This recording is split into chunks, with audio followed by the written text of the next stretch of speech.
MOM-7K 11ാമത്തെ objective element, ഈ ഒരു സ്റ്റാൻഡേർഡിലെ അവസാനത്തെ ഒബ്ജക്റ്റീവ് എലമെന്റ് നമ്മുടെ ആശുപത്രി പുറത്തുനിന്ന് കൊണ്ടുവരുന്ന മരുന്നുകളെ അനുവദിക്കണമെന്നല്ല, അങ്ങനെ അനുവദിക്കാൻ നമ്മൾ തീരുമാനിച്ചിട്ടുണ്ടെങ്കിൽ, നമ്മുടെ പേഷ്യൻസിന് ഉപയോഗിക്കാനുള്ള മരുന്ന് പുറത്തുനിന്ന് കൊണ്ടുവരാൻ നമ്മൾ അനുവദിച്ചിട്ടുണ്ടെങ്കിൽ, അങ്ങനെ കൊണ്ടുവരുന്നതിനെക്കുറിച്ച് കൃത്യമായ ഒരു ഗൈഡൻസ്, എഴുതപ്പെട്ടത് മാനദണ്ഡം നമ്മുടെ ആശുപത്രിയിൽ ഉണ്ടാവണം.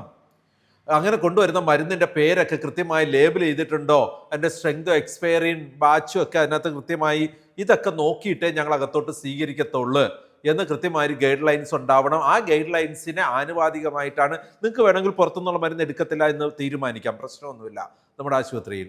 പക്ഷെ അങ്ങനെ തീരുമാനിച്ചിട്ടുണ്ട് എങ്കിൽ അതിന് ഏതൊക്കെ മാനദണ്ഡം ഉപയോഗിക്കും എന്ന് പെർമിറ്റ് ചെയ്യുന്നതിന്, പുറത്തുനിന്ന് കൊണ്ടുവരുന്ന മരുന്ന് ചില സമയത്ത് അവർ സ്ഥിരമായി കണ്ടിന്യൂസ് ഉപയോഗിക്കുന്ന മരുന്ന് കൊണ്ടുവന്നേക്കാം, അല്ലെങ്കിൽ പുറത്തുനിന്ന് ഇവിടെ അവൈലബിലിറ്റി ഇല്ലാത്ത കാരണം പേഷ്യൻറ്റിനെ കൊണ്ട് വാങ്ങിപ്പിച്ചേക്കാം. എന്താണെങ്കിലും അത് ചെയ്യുന്നതിനെക്കുറിച്ച് കൃത്യമായ ഡോക്യുമെന്റഡ് ആയിട്ടുള്ള മാനദണ്ഡം ഉണ്ടാവണം. MOM-7K 11ാമത്തെ objective element. ഇതോടുകൂടി നമ്മുടെ ഈ ഒരു ഡിസ്കഷൻ, ഈ ഒരു സ്റ്റാൻഡേർഡിനെ കുറിച്ചുള്ളത് കഴിയും. അടുത്ത സ്റ്റാൻഡേർഡിൽ പോകും.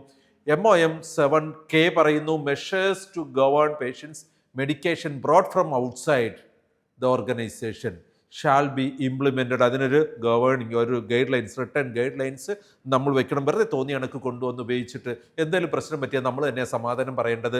പേഷ്യൻസിന് എവിടെ അടിച്ചു പൊട്ടിക്കാൻ തക്ക രീതിയിൽ ഗ്ലാസ് ഒക്കെ ഇട്ടൊക്കെ നമ്മൾ വെച്ചിട്ടുണ്ടാവും. ആ സാഹചര്യങ്ങൾ ഉണ്ടാകാതിരിക്കാൻ അവർ കൊണ്ടുവരുന്ന മരുന്നുകളെക്കുറിച്ച് പ്രീ റിക്വസ്റ്റീസ് വ്യക്തമായിരിക്കണം. Return guidelines shall include the prerequisites for such medications.